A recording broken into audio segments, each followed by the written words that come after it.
안녕하십니까. 이슈이스타 시간입니다. 우크라이나 사태가 이제 미국의 최대 위협이 됐습니다. 뉴스만 틀면 우크라이나 얘긴데요. 한 달 전만 해도 뭐 별것도 아닐 거야 하던 언론이 이제 앞장서서 위협을 고조시키고 있습니다.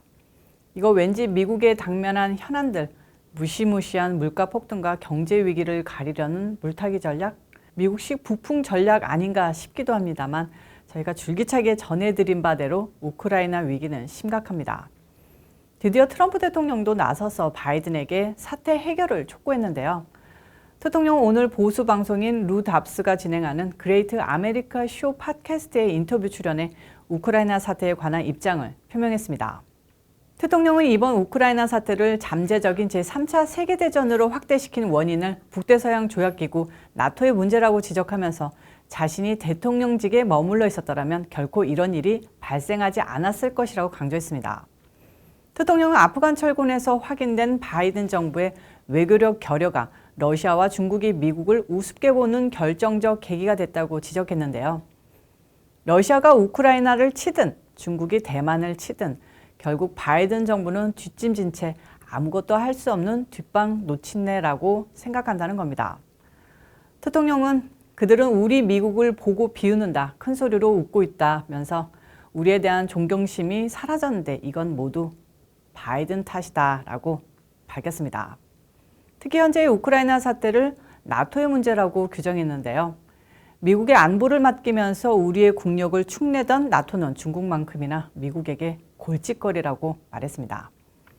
대통령의 이번 발언을 정리하면 우크라이나 문제는 유럽의 문제이니 결국 미국과 직접 연관된 것은 아니다. 하지만 바이든의 아프간 철군이 러시아로 하여금 미국의 외교력을 우습게 보는 결정적 기회로 작용했으며 러시아가 오랫동안 품고 있던 우크라이나에 대한 야욕을 실천하도록 조장했다고 말한 거죠.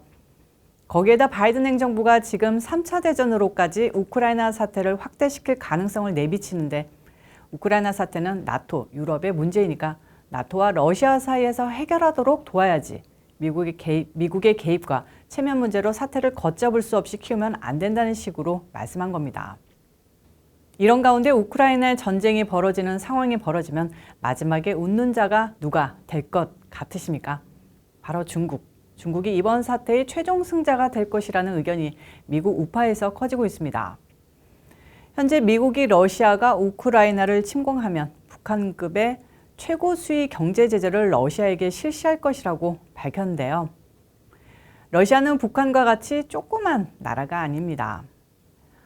일단 미국이 러시아의 반도체 수출을 금지시킬 것이라는 소문이 도는데 자, 그럼 미국이나 서방 국가에서 살 수 없는 반도체며 전자제품 모두를 러시아는 어디에서 들여올 것 같습니까? 중국이죠. 중국도 미국 제재며 관세 엄청 때려 맞아서 경제가 힘든데요. 러시아가 모든 물품을 중국에서 공급받게 되면 중국은 숨통이 트이는 겁니다.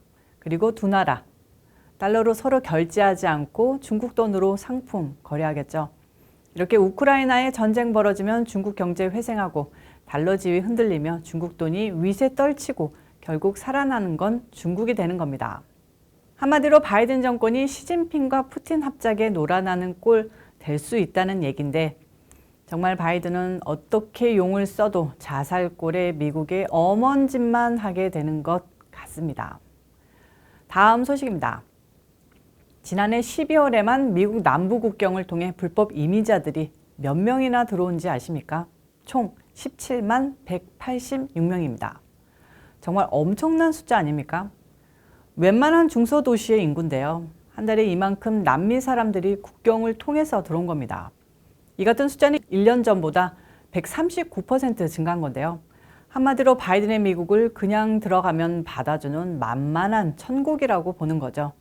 이 중 리오그란데 밸리 섹터에서 43,844건, 전년과 비교해서 155%, 델리오 섹터에서는 33,205건, 전년보다 261%, 가장 큰 증가율을 보인 유마 섹터는 2,349% 증가해 29,469명이 체포됐습니다.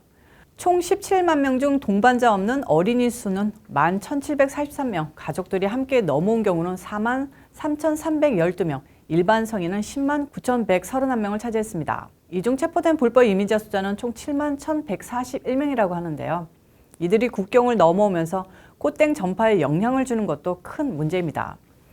12월에 CBP 가짜 제품 압수도 크게 증가했고 헤로인 적발도 113%나 증가했습니다. 이런 문제점이 계속 발생하고 있는데 언론에선 또 잠잠하죠. 바이든 대통령님께서는 별 생각이 없으신 건지 본인이 해결 능력이 안 돼서 그러는 건지 그냥 바이든이 불체자는 잊어버려라 하니까 언론에서는 그냥 불체자를 다루지 않는 기적을 보여주시는 것 같기도 합니다. 여하튼 이런 바이든의 생각과는 달리 바이든이 임명한 법무부는 오히려 트럼프 대통령 당시 주요 이민 정책을 옹호하고 나서고 있습니다. 밀려오는 불법 이민자들을 해결은 해야겠고 법무부는 조금 생각이 있는지 대통령 시절 이주민 가족 분리하는 것이 합법이라며 가족에 대한 보상에 반대하고 있는데요. 지난해 바이든 행정부는 대통령의 정책에 반대하며 강제로 헤어진 이민자 가족 1인당 45만 달러를 보상하겠다고 밝힌 적이 있죠. 정말 시민권 포기하고 멕시코로 불법으로 건너가 다시 미국에 불법으로 다시 넘어와서 45만 불 받고 인생 역전하고 싶은 미국인들도 있을 것 같은데요. 45만 달러가 무슨 애 이름도 아니고 바이든은 정말 돈을 참 우습게 보는 것 같습니다.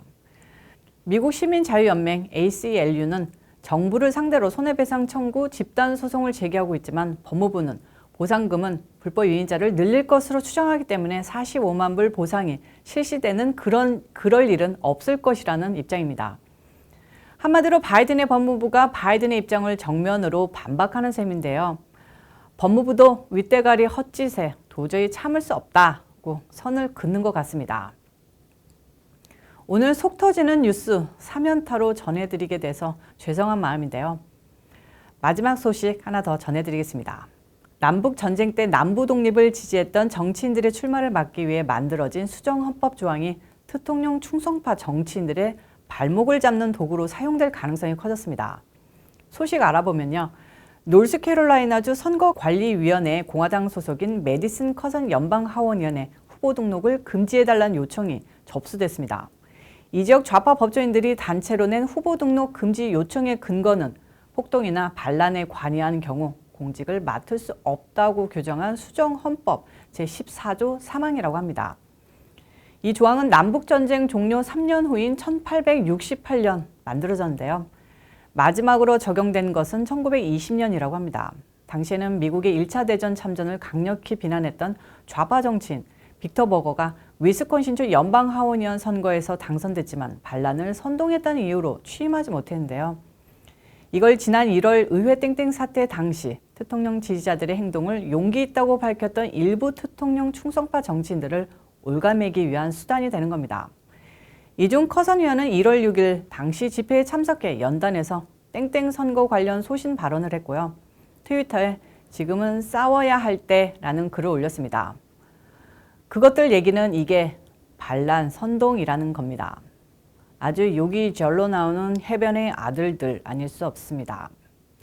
이 인간들은 다른 공화당 의원들을 상대로도 비슷한 절차를 밟겠다는 건데요. 최종 목표는 또 대통령이 될 것 같지 않습니까? 그걸 위해서 지금 낸시 펠로시가 하원특별위원회 세워서 대통령을 마치 반란 선동의 수괴로 규정하는 것 아닐까 싶습니다.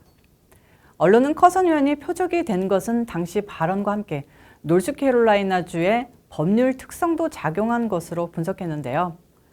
노스캐롤라이나의 경우 후보의 출마 자격과 관련한 문제 제기에 대한 법적 제한이 다른 주보다 적으며 출마 자격을 충족할 수 없다는 합리적인 의심의 기초에 문제가 제기되며 이를 반박할 의무는 후보자에게 넘겨진다고 합니다.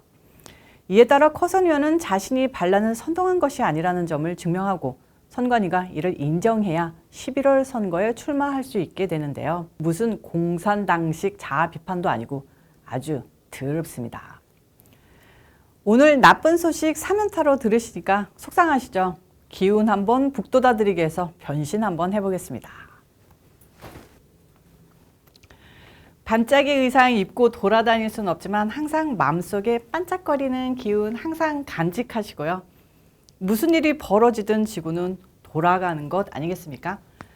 하루하루 공부하고 좋은 생각하면서 몸에 좋은 음식 즐기면서 일소일소, 일로일로라는 생각으로 살아가면 좋은 일 오지 않을까 싶습니다.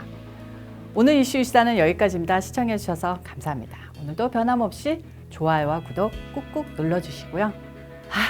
잠깐 고 한번 뛰었다고 숨이 차네요. 저는 또 다음 영상에서 찾아오도록 하겠습니다. 어제 제가 마지막 인사에서 빠이를 못했었는데 오늘 빠이 2번 하겠습니다. 빠이 빠이. 저는 또 내일 영상에서 찾아뵙도록 하겠습니다.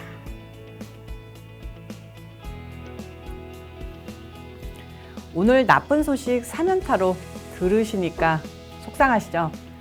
기운 한번 북돋아 드리기 위해 변신 한번 해보겠습니다.